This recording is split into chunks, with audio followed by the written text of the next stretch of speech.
An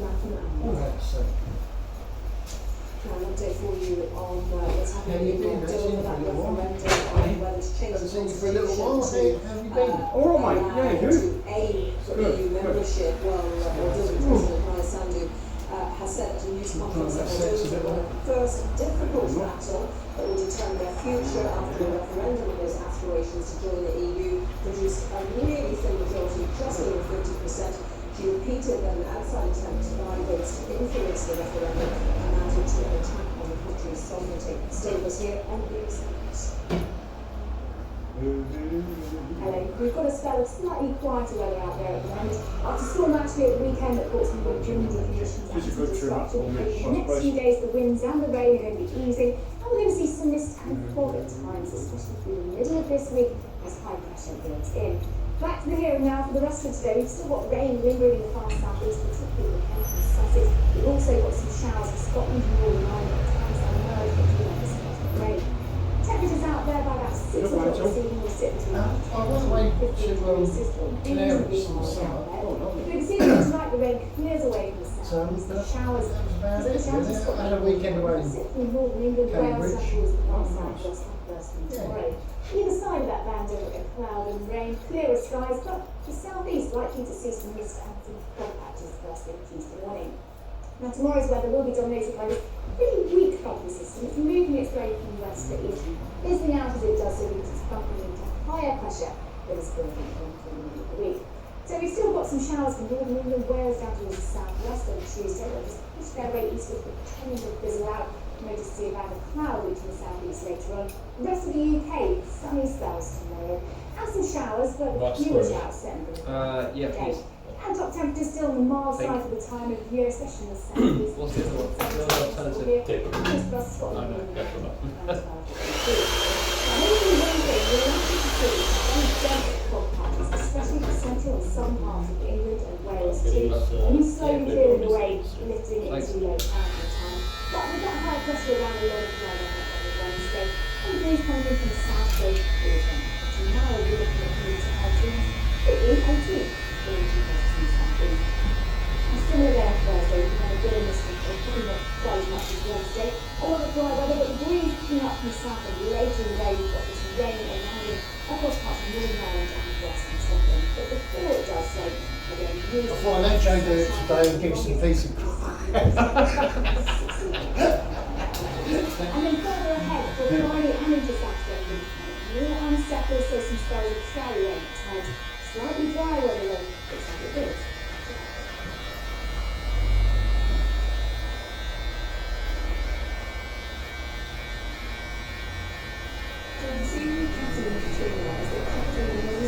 For the first time ever, I felt sorry for Prince King Charles today. Did you see the thing on the news? Yeah, it's got loader in Australia. The woman being rude.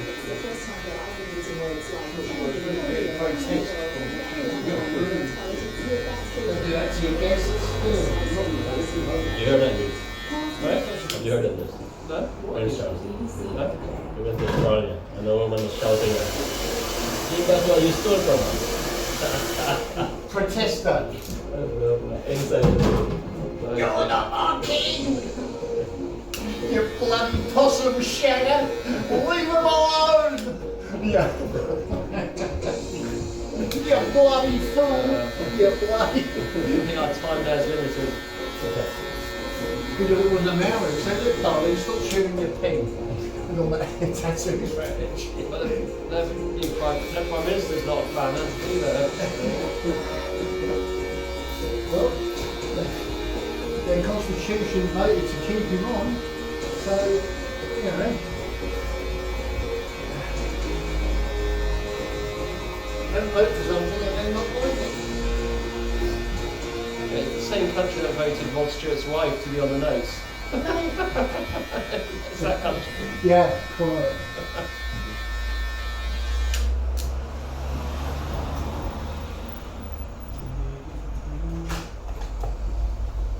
Olympic cyclist Chris Boyd reveals his terminal diagnosis.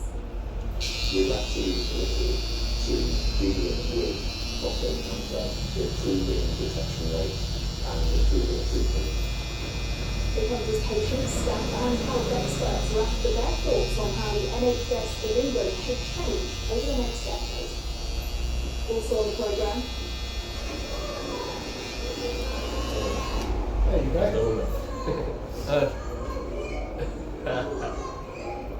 Get off my land! The politician and Did I show you? My land! That's what you should have said. But I've done it.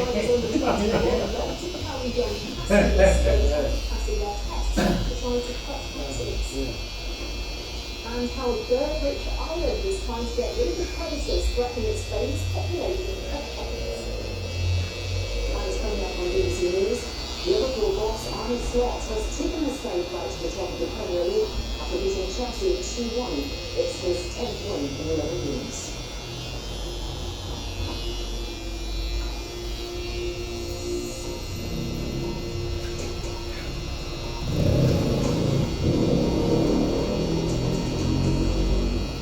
Good afternoon and welcome to the BBC News Update.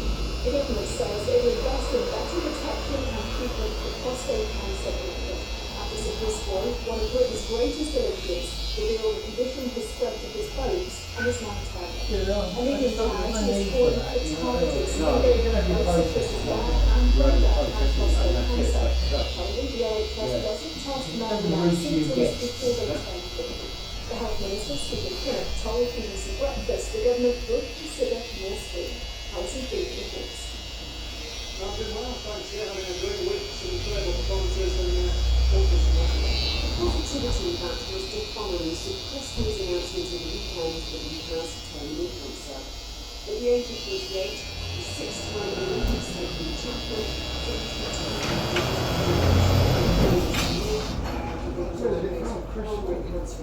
Yeah, such a shame.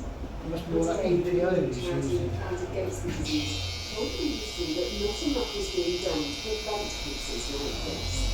We know that prostate cancer, the area that we find it, and the easier it is to treat. But it's sort of the whole of the NHS guidelines that are outdated and not representative of the right kind of men that we want to come forward. So we desperately want these guidelines to change so that things like this don't happen whereby needlessly because the guidelines aren't appropriate and aren't up to date with the evidence. 1 in 8 men will get prostate cancer. 52,000 diagnosed with it. The chances of getting the disease increase if you're over 50 are black or have family history of it. There still isn't much You know all that sign that Oh no. We take it here. We take it. That's right. Oh yeah. They're all yeah. That's what I've got to do something. We'll take fucking victims That's a bit more serious than that. And PSA is the only option. So why can't we start with that and then see where that goes? So Chris's father and grandfather both Get have those results. prostate cancer says it wants to be introduced to American health increased risk. Today the government minister for care committed to improving detection rates and treatment for the disease. We absolutely need to drive up testing. PSA test is something that we want to maximise right across the country. We are absolutely taking Sir Chris Boyd's comments on board, and all of those who are committed to dealing with prostate cancer, and the government is going to work and focus on that. Residents of support continue to pour into Sir Chris. The conversation about how to prevent more men getting the same diagnosis continues. Alison Booth, BBC News. Well, our health correspondent Dominic Hughes is with me. How does prostate cancer screening work? Is it not as straightforward as some other cancers, is it? No, in essence, there is no screening program like there is for example, breast, bowel, or cervical cancer. The point of the screening program is the benefits lead to outweigh the disadvantages that might be incurred by screening and the things that might throw up. And that's just not where we are with prostate cancer at the moment, because there is no single diagnostic test like there is with some of those other cancers. So there is this PSA, the prostate-specific antigen test. It's a blood test. That's just one number of possible tests that they can carry out. They might also need to carry out, for example, biopsies, and they can have knock-on effects on them as well. Could be a physical examination, there could be scans, so there's lots of different tests that need to be carried out, and that's why they're saying that people over the age of 50, they can go to their GP and they can ask for a PSA test, but that's not the end of that. They will need to have other tests to confirm if there is cancer present. Use our health correspondent. Now, this comes as the government starts to ask patients, staff and health experts for their thoughts on its 10-year plan to change the NHS in England.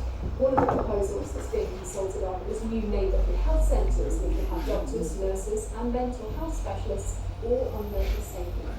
Our health editor UK.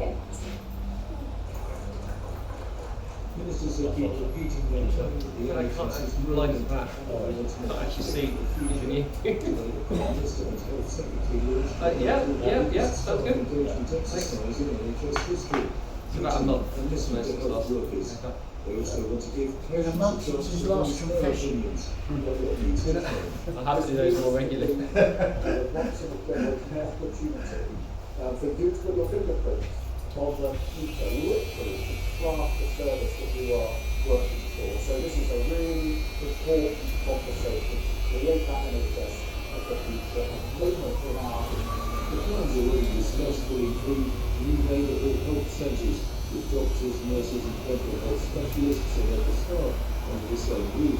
A single patient record on the NHS app, including test results, letters and other information, and patient health records available across all NHS services to speed up care and save staff time.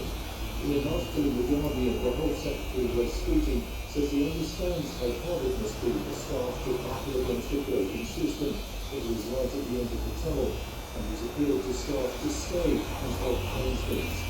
One health union welcomed the consultation on the 10-year plan for England, but said the government had to work hard to bring staff forward. Nursing at the moment is in a real crisis.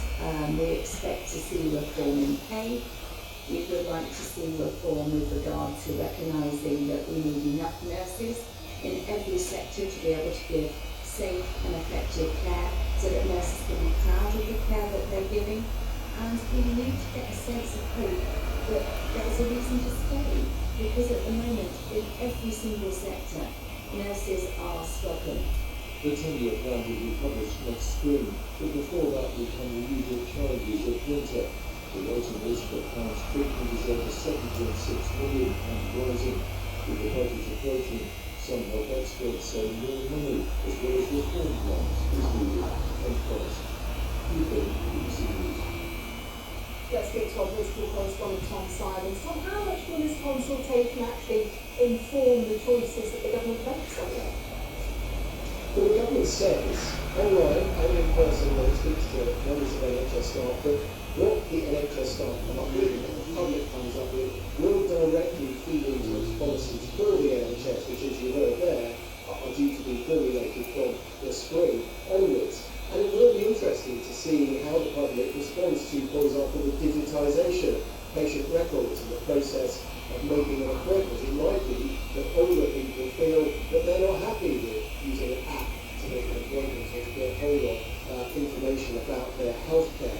So that will be interesting. But this consultation does take the pressure off the government a little bit. It gives a bit of breathing space. This is a top 5 priority for Keir Starmer, and he has to deliver on the NHS. Tom, thank you. King Charles has been heckled by an Australian politician at the country's parliament in Canada.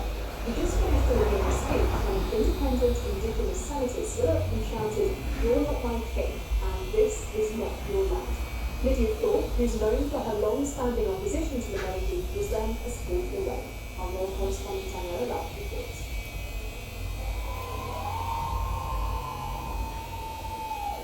Arriving in Canberra for a day that was all returned to touch on this country's deadly atmosphere, but the King and Queen were faced with it more directly than planned.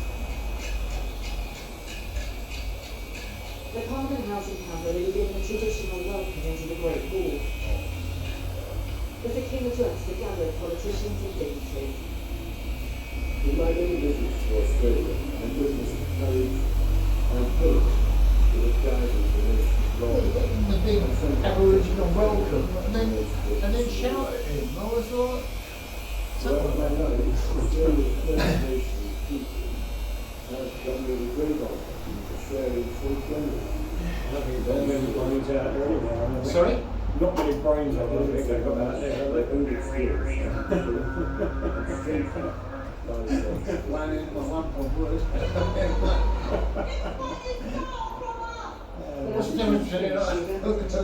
What's the difference between an Australian and a coconut? You can get a drink out of a coconut.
He should have been waiting to greet everyone.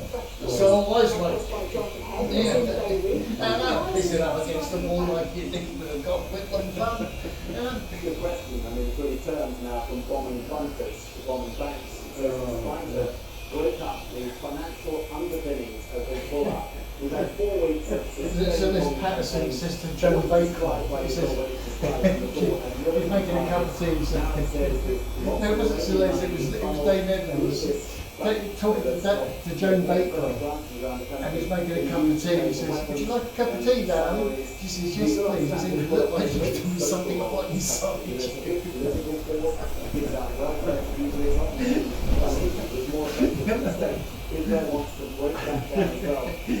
This was the 60s, so we had to remove this very potent force from Lebanese society. It also suggested they're now moving on to the banks and other slap round the face. It's probably got a long way to go. Don't think well, what bit of a girl, I recall. Time now is 14 minutes past 1. Our top stories. The government promises better testing and treatment for prostate cancer in England. Olympian Chris Boy reveals his terminal diagnosis. And abuse and violence like this is making more shop workers consider quitting their jobs because they fear for their safety. Coming up on BBC News, Lando Norris says his championship hopes are hit after his penalty for a passing move on Red Bull's Max Verstappen. The McLaren drivers made 57 points behind the Red Bull driver in the Drivers' Championship.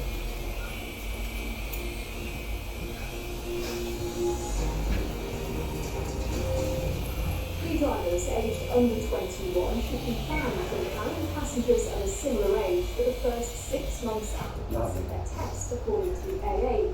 The motoring organisation also wants young drivers to be given 6 penalty points for not wearing a seatbelt, rather than the usual 3.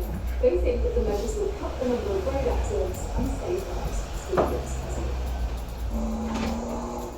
Last year, 290 people were killed and nearly 5,000 seriously injured in crashes in Britain. More than drivers. Thanks, Inquest last week into the deaths of 4 teenagers in Wales, but it could have been avoided. Police said the 18-year-old driver too sharp lane but too fast. The car flipped onto its roof and ended up in a flooded ditch. 4 students inside. One of them was 17-year-old Harvey Owen. Here on Breakfast, we followed his mother's campaign for graduated driving licences. She wants new drivers to use 6 lessons before taking the test, and some restrictions on